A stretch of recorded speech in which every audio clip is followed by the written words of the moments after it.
Bismillahirrahmanirrahim. Assalamualaikum warahmatullahi wabarakatuh. Hai teman-teman, perkenalkan nama saya Herni Trihandayani. Dalam video ini saya akan membahas mengenai pemikiran filsafat bahasa menurut George Edward Moore. Nah, di video ini terdapat 3 poin penting yang akan saya bahas. Yang pertama yaitu siapa sebenarnya George Edward Moore. Yang kedua, bagaimana filsafat bahasa menurut George Edward Moore. Dan yang ketiga adalah bagaimana George Edward Moore membongkar kekeliruan naturalistik. Sebelum itu, ada baiknya kita mengetahui dulu sebenarnya apa itu bahasa.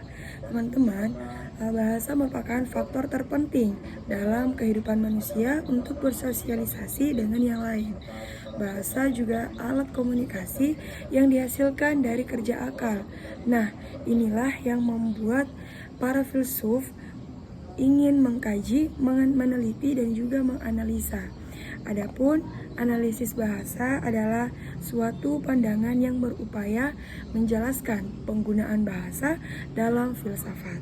Nah, analisis bahasa sebenarnya sudah terdapat benih-benihnya dalam pemikiran filsuf terdahulu. Benih-benih yang berupa ide-ide tersebut disengaja maupun tidak diambil dan dikembangkan oleh tokoh-tokoh MAB atau mazhab analitika bahasa sesuai dengan pola pemikiran mereka masing-masing. Nah, berdasarkan penjelasan tersebut, para tokoh filsuf terdahulu ini menanamkan dan memberikan sumbangsih yang tidak kecil bagi perkembangan juga pertumbuhan MAB dalam perkembangan filsafat secara umum. Adapun filsafat yang dianggap sebagai penyebar benih MAB ini yaitu Bapak Socrates, Aristoteles, Descartes, John Locke, David Hume, Immanuel Kant, dan George Edward Moore. Baik, pada kesempatan ini kita akan menjelaskan lebih rinci terhadap pemikiran dari George Edward Moore. Nah, kita masuk ke pembahasan yang pertama yaitu siapa sebenarnya George Edward Moore. Nah, beliau ini lahir pada tanggal 4 November 1873 di London dan meninggal pada tanggal 24 Oktober di Cambridge. Beliau merupakan seorang filsuf terkemuka di Inggris dari aliran realisme baru atau neorealisme. Kemudian beliau juga merupakan pelopor filsafat analitik yang mengembangkan teori realistik dari epistemologi di era 19 hingga 20-an. Kemudian beliau merupakan saudara dari penulis dan pemahat Starch Thomas More. Selain itu, ia juga merupakan seorang tokoh pertama yang melancarkan kritikan pedas terhadap neo-hegelianisme. Sekaligus, ia juga menjabat sebagai guru besar filsafat dan ahli filologi dari Universitas Cambridge. Nah, ia juga merupakan seorang editor di Cambridge yaitu majalah Mind selama 26 tahun dari tahun 1921 hingga 1947. Adapun tulisan-tulisan juga karya-karya beliau adalah yang pertama yaitu Some Main Problems of Philosophy. Yang kedua adalah The Repetition of Idealism. Yang ketiga yaitu Principia Ethica. Yang keempat, Proof of the External World. Yang kelima, Defense of Common Sense. Dan yang terakhir adalah Ethics. Nah, setelah kita mengetahui biografinya, kemudian bagaimana pemikiran George Edward Moore ini terhadap filsafat bahasa? Baik, menurutnya ia berkeyakinan bahwa banyak masalah kefilsafatan itu sesungguhnya merupakan masalah-masalah yang semu yang kiranya akan hilang manakala orang secara cermat mempertimbangkan apakah sebenarnya yang dimaksud oleh masalah tersebut. Pandangan-pandangan kefilsafatannya ini dimulai dengan melakukan kritik terhadap metode dan ungkapan yang disodorkan oleh kaum neo-hegelianisme. Nah, sebab itu metodenya inilah yang mendapat julukan seorang filsuf yang berfilsafat terhadap filsuf-filsuf lain atau bahasa Inggrisnya philosophers. Oke. Menurut Moore, dalam filsafat neo-hegelianisme banyak dijumpai ungkapan-ungkapan yang metafisis seperti waktu adalah tidak real. Jiwa itu adalah abadi. Dunia merupakan kesatuan realitas, yaitu roh absolut. Nah, menurutnya, ungkapan-ungkapan semacam ini merupakan jenis ungkapan yang tidak dapat dipahami oleh akal sehat. Maka dari itu, perlu dibuang dan tidak ada gunanya. Spekulasi metafisis ini tidak dapat dimengerti dan tidak dibutuhkan. Oke, selain itu menurutnya common language atau bahasa sehari-hari merupakan sumber akal yang sehat yang sudah mencukupi.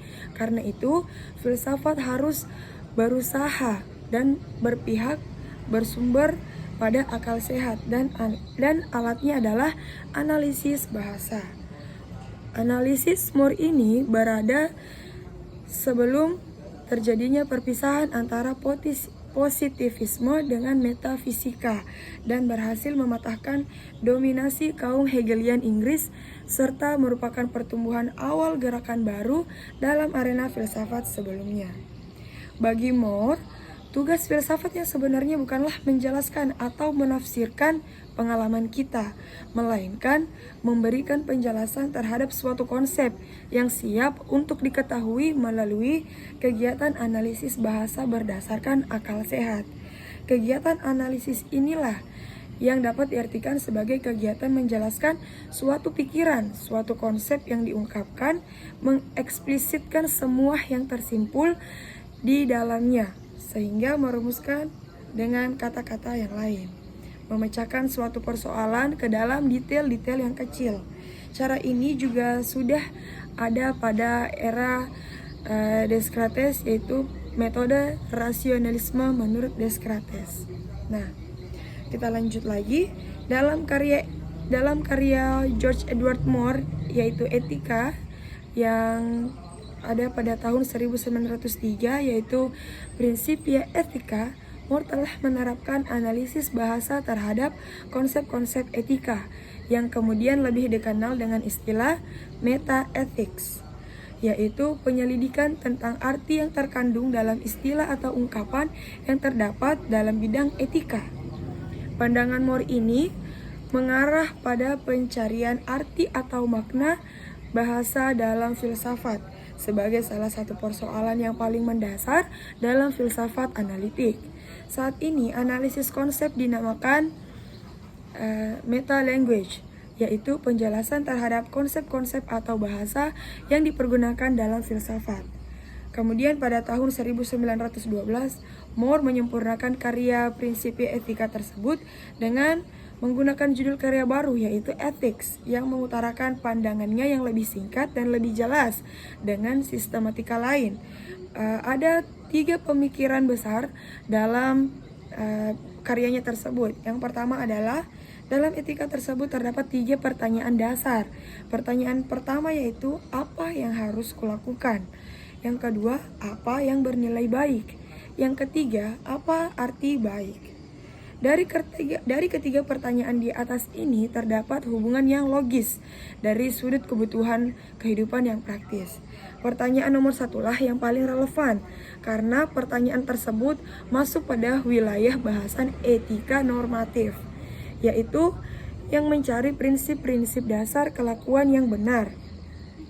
Kelakuan yang benar adalah kelakuan yang paling tepat melaksanakan yang baik. Maka secara logis pertanyaan pertama mengandaikan jawaban atas pertanyaan kedua. Sedangkan pertanyaan yang kedua itu apa yang bernilai baik. Maka harus terlebih dahulu kita ketahui apa sebenarnya nilai itu. Karena dalam bahasa etika, etika normatif mengandaikan etika nilai. Dalam bahasa Moore, untuk mengetahui apa yang baik, what is the good, kita harus mengetahui terlebih dahulu apa arti kata baik. What is definition of the good? Nah, dengan demikian, jelaslah bagi Moore bahwa pertanyaan etika ini yang paling mendasar adalah pertanyaan tentang arti kata baik. Perbuatan yang benar adalah perbuatan yang menghasilkan sebanyak mungkin realitas yang baik. Jadi, Moore mulai dengan pertanyaan yang ketiga, lalu membahas pertanyaan yang pertama, kemudian mengakhirinya dengan pertanyaan yang kedua. Menurut Moore, kebanyakan filsuf moral jatuh dalam perangkap yang sama. meskipun mereka mengartikannya dengan berbeda-beda. Adapun perangkat yang sama itu adalah yang menyamakan kata baik dengan salah satu atau ciri lain. Menurut Moore, inilah merupakan suatu kesalahan yang disebut dengan naturalisme. Well, berikut adalah beberapa pengertian filosof sebelumnya mengenai apa itu arti kata baik. Yang pertama yaitu kaum hedonis, mengartikan bahwa arti kata baik itu adalah apa yang menyenangkan, atau bahasa Inggrisnya the greatest happiness of the greatest number. Kemudian, Aristoteles mengartikan kata baik dengan apa yang mengembangkan manusia. Kemudian, Spencer mengartikan kata baik dengan apa yang searah dengan evolusi. Hume dan kaum emotivis mengartikan bahwa arti kata baik itu apa yang diinginkan. Well, menurut Moore, pengertian-pengertian di atas adalah bermasalah, bahkan salah kaprah. Hal tersebut dikarenakan anggapan-anggapan mereka yang menyamakan baik dengan salah satu ciri fisik atau metafisik. Karena kenyataan inilah yang bersifat bukan normatif, melainkan deskriptif. Seperti itu. Kemudian Moore membagi teori-teori naturalistik ke dalam dua kelompok, yaitu naturalisme etis dan etika-etika metafisis. Nah, naturalisme etis ini adalah dalam arti sempit kata baik, yaitu disamakan dengan sebuah fakta dan keadaan yang alami. Kemudian etika-etika metafisis menyamakan kata baik itu dengan sebuah realitas non-duniawi atau metafisis. Kedua pembagian kelompok di atas tersebut dikarenakan menyamakan realitas yang berkesan normatif atau bernilai sebuah keadaan normatif faktual, baik fisik maupun metafisik. Menurut naturalisme etis, penilaian moral dan pernyataan normatif bukan sebuah kelas atau semacam pernyataan tersendiri di luar pernyataan faktual, melainkan termasuk pernyataan faktual, pernyataan tentang ada tidaknya sebuah realitas dari hal tidaknya sebuah realitas tersebut, sehingga Moore memberikan perhatian khusus terhadap kata yang diberikan naturalisme etis dan etika-etika metafisis, yaitu kata baik, karena dalam pengertian yang telah dipakai oleh filsuf moral terdahulu salah kaprah dan tidak sesuai, bahkan jika dilogikakan tidak ada kaitannya dengan makna yang tidak sesuai dengan apa yang dimaksud dari akal tersebut. Nah, kita lanjut ke pembongkaran George terhadap kekeliruan naturalistik. Nah, dari sini kita melihat bahwa Moore mengajukan dua pertimbangan yang cukup jelas, yaitu kata baik identik dengan sebuah keadaan. Semua pernyataan yang memaknai kata baik menjadi tautologis. Misalnya, kata baik sama dengan sesuai dengan kehendak Tuhan. Maka perintah berbuat sesuai dengan kehendak Tuhan ini, karena perbuatan baik itulah yang sesuai dengan kehendak Tuhan. Kemudian, kata baik yang sama dengan memberi nikmat. Nah, ketika hidup baik adalah hidup yang memberi nikmat, maka hidup memberi nikmat adalah hidup yang baik, hidup yang nikmat. Selanjutnya, argumen pernyataan yang kedua yaitu kata baik yang memberi nikmat, akan tetapi masih dipertanyakan apa sajakah yang memberi nikmat itu? Apa saja yang memberi nikmat memang apakah yang memberi nikmat itu memang baik? Dan apakah yang baik itu memang apa yang diinginkan? Dari argumen-argumen pertanyaan tersebut, kita akan selalu bisa bertanya, apakah yang dianggap itu baik memang baik? Maka tidak mungkin baik itu identik dengan keadaan apapun yang dianggap dengan baik. Adapun Moore mengenahi atau mendefinisikan kata baik sebagai kata baik tidak dapat dianalisa lebih lanjut. Kata baik merupakan sifat primer, simple, yang tidak lagi terdiri dari bagian-bagian, unsur-unsur, dan oleh karenanya tidak dapat dianalisa. Baik adalah sesuatu yang kita tangkap secara langsung. Kalaupun kita mengambil 10 perbuatan kata nilai baik, lalu memeriksa perbuatan itu apakah ada kesamaannya, kita tidak akan menemukan arti kata baik kalau kita tidak mengetahui sebelumnya. Jadi, begitu pula orang yang mengerti apa itu baik atau tidak mengerti. Sehingga Moore menegaskan bahwa penilaian moral jadi penilaian apakah dan sejauh mana sesuatu itu baik atau buruk, bersifat 100% objektif dalam arti bahwa itu tidak tergantung selera, perasaan, atau insting yang menilai. Maka dua realitas yang secara hakiki sama pasti juga sama baiknya. Apabila sebuah keutuhan pernah atau dipastikan baik atau buruk pada diri sendiri, maka seperti keutuhan yang persis mirip dengannya selalu pasti baik atau buruk pada dirinya sendiri, persis dengan takaran sama.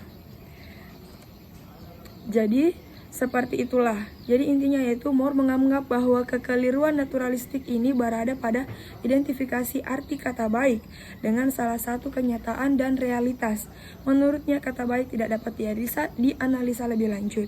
Kata baik merupakan sifat yang primer simple, yang tidak lagi terdiri dari bagian-bagian dan unsur-unsur, oleh karena itu tidak dapat dianalisa. Baik, sekian video dari saya. Semoga teman-teman bisa dimengerti dan dipahami. Semoga video ini bermanfaat. Jangan lupa di like, komen, dan share. Terima kasih.